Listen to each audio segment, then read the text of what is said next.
You might be in that phase where your mood feels unpredictable, your energy dips for no obvious reason, and the foods that used to work for you suddenly don't work for you.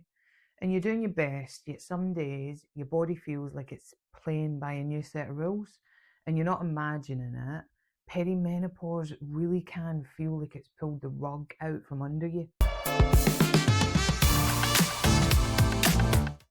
We're really not taught how to handle this stage. We carry on working, parenting, caring for everyone else.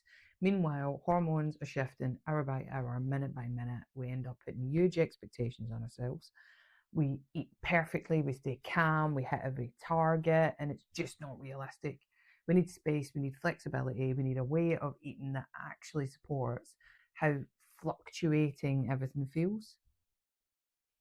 I'm been right in the middle of this myself. Perimenopause hit at the same time as insulin resistance, low energy, and that foggy, wired, but tired feeling. What changed everything for me wasn't perfection, it was getting my blood glucose more stable. When my blood sugar wasn't spiking and crashing, my mood evened out, my energy slowly came back, and it didn't require rigid diets or pressure. It required paying attention, being kind to myself, and getting my approach shift with how I felt that day. Some days I eat very low carb because my body feels better that way. Other days I need something a bit more grounding or comforting, and that's allowed. Your body's communicating, it's not failing. So let's walk through a few things that genuinely can help during perimenopause without adding more stress or unrealistic expectations. First, focusing on blood sugar stability. We can't control our hormones, but we can soften the impact that they have. And you do that by anchoring meals around protein, healthy fats, and fibre, eggs, Greek yogurt, nuts, veg, tofu, fish. Simple things that keep your glucose steady so that your mood doesn't crash 2 hours later. Second, choosing flexibility over strict rules. Instead of forcing yourself into a rigid eating plan, taking a respond to the day approach. If your sleep was awful, stress is high, go more gentle. Add an extra snack if you need one. Shift your fasting window, eat earlier. You're not breaking anything, you're looking after yourself. And third, remove the guilt.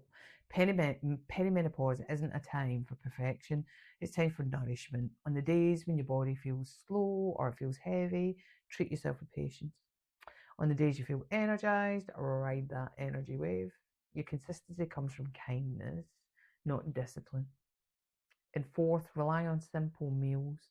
You don't need fancy recipes to thrive. Quick omelette with spinach, bowl of yogurt with nuts, roasted veg with protein source.